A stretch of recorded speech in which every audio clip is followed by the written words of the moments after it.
ի սկզբանե անմիջապես երբ դեպքը տեղի է ունեցել, իմ հանձնարարությամբ մի աշխատակազմի իմ գործընկերները անմիջապես մեկնել են տեսակցելու Արտուր Օսիպյանին։ Նշեմ, որ գաղափարն այն է, որ տեղի ունենա անձի հետ առանձնազրույց, ինչպես մնացյալ բոլոր դեպքերում, եւ անձը ներկայացնի իր իրավունքների հետ կապված հիմնական խնդիրները, որպեսզի մենք նաեւ հնարավորություն ունենանք անձի հետ կապված հարցերով զբաղվել, քանի որ անձնական տվյալներ ենթադրող տեղեկատվության փոխանցում է սա ենթադրում եւ մի շարք այլ հանգամանքներ։ Ուզում եմ նշել, որ ի սկզբանե անձը հրաժարվել է իմ գործընկերների հետ առանձնազրույց ունենալ եւ ներկայացնել իր իրավունքների հետ կապված խնդիրները։ Ամեն դեպքում,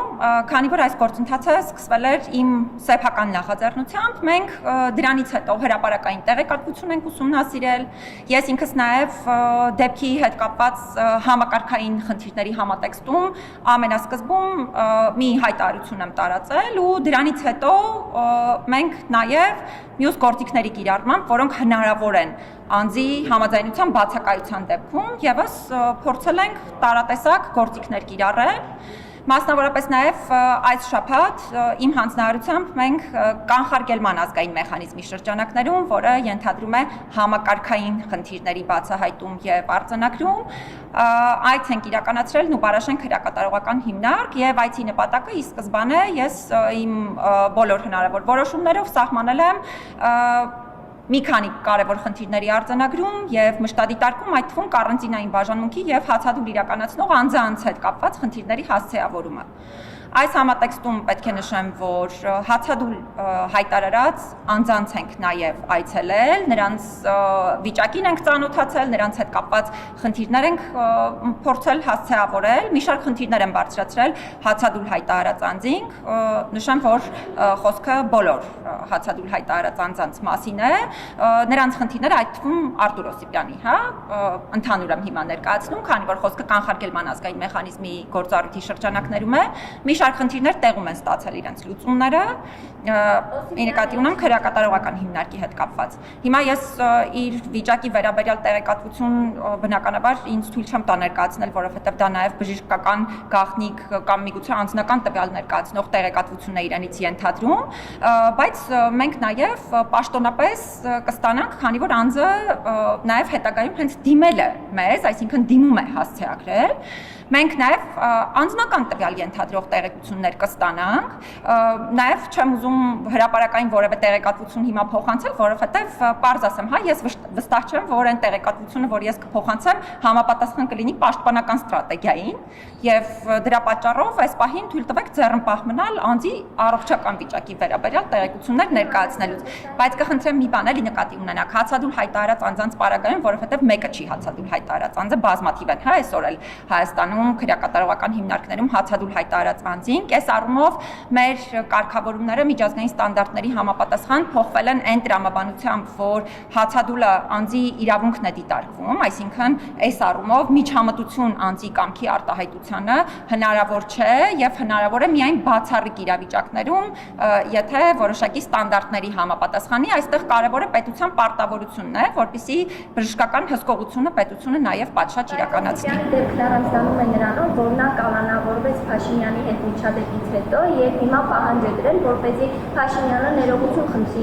իրեն փախած անվանելու համար։ Ուզում եմ հարցնել, դուք ձեր մանդատի շրջանակում պատրաստվում եք նաեւ թեկուզ երկրի վարչապետի հետ այս թեմայով խոսակցություն ունենալ, այն մասով, որ Օսիպյանը ասել է, մինչեւ ներողություն չխնդրի, հացադուլից դուրս չեմ գալ, իսկ օրորի թալացող առողջությունը կարող է անդառնալու հետևանքներ ունենալ։ Նշեմ, որ մարդու իրավունքների պաշտպանի գործառույթների մեջ չի մտնում Հայաստանում հացադուլ հայտարարած անձանց պահանջների բավարարումը կամ դրան նպաստելը, մարդու իրավունքների պաշտպանի գործառույթների մեջ է մտնում հացադուլ հայտարարած անձանց հետ կապված հացադուլի վարման պետության կողմից հացադուլի վարման ընթացքին հետևելը եւ անհրաժեշտության դեպքում նաեւ համապատասխան խախտումներ արձանագրելը, նշեմ, որ հացադուլ հայտարարած յուրաքանչյուր անձի համար էլ իր դեպքը իրապես առանձնանում է, որովհետեւ եթե դուք ծանոթանաք նաեւ մնացյալ դեպքերին էլ կտեսնեք, որ բոլորի համար է, դա առանձնացող, ավելին ասեմ, այն որ ես իմ աշխատակազմի ներկայացուցիչներին հանձնարարել էի անմիջապես այց կատարել ազատությունից զրկման վայր, դա այդ պահին ձերբակալված անձանց պահման վայրներ, դրա գաղափարը հենց այն էր, որ ամեն դեպքում կան իրավիճակներ, երբ հատկապես պետական մարմինների կամ բարձրաստիճան պաշտոնատար անձանց հետ կապված որոշակի միջադեպերի որոշակի նախապատմություն է առկա եւ այդ պարագայում բնականաբար մեզ համար շատ կարեւոր է կանխարգելել այդ թվում վատ վերաբերմունքի դեպքերը նման հանգամանքները նկատի ունենալով։ Արթուր Օսիպյանը քաղբանտարկյալ է, որովհետև նրա կալանավորումից հետո թե իշխանության եւ թե ընդդիմության դաշտում, այսպես ասած, կոնսոլիդացիա կար, հենց վարչապետի հետ ունեցած խոսույթից հետո իր կալանավորման մասին եւ նշում են, որ այո, Արթուր Օսիպյանը քաղբանտարկյալ է, մի կողմ դնելով Հայաստանի Հանրապետությունը մյուս քաղբանտարկյալների հարցը, նաեւ իշխանության ներկայացուցիչներ կամ հարող անձինք նշում են, որ Արթուր Օսիպյանի հարցը կարող է մնալ իշխանության կոկորդին եւ պետք է թույլ չտալ, որ արտարնալի հետևանքներ տեղի ունենան։ Հիմա այդ ձևակերպումների վերաբերյալ չխոսեմ, բայց խոսեմ գործի մասին եւ համանման նաեւ այլ գործերի մասին։ Ես ինքս նաեւ այս հարցի հետ կապված ես համարում եմ, որ ազատությունից զրկման հարցը այս անձի պարագայում եւս բազմաթիվ հարցեր է առաջացնում, որովհետեւ բազմիցս եմ խոսել թե խափանման միջոց կալանքի կիրառման մասին, թե նաեւ խոսքի ազատության սահմանները խախտելու պարագայում քրեական պատասխանատվության գործիքների կիրառման մասին։ Հիմա չեմ կարող կոնկրետ գործի մասին խոսել, որովհետեւ ի սկզբանե չունեինք անձի թույլտվությունը, համաձայնությունը եւ իրեն վերաբերելի փաստաթղթերին հնարավորություն չենք ունեցել ի սկզբանե ծանոթանալու, բայց հիմա արդեն հնարավորություն կունենանք նաեւ փաստաթղթերին ծանոթանալու, որպեսզի հասկանանք, թե օրինակ տարբեր մարմիններ ինչ են հիմքում դրել, մարդուն վերաբերելի տարբեր հանգամանքների հետ կապված եւ խնդրի վերաբերյալ ես ինքս նաեւ ապագայում եմ խոսելու։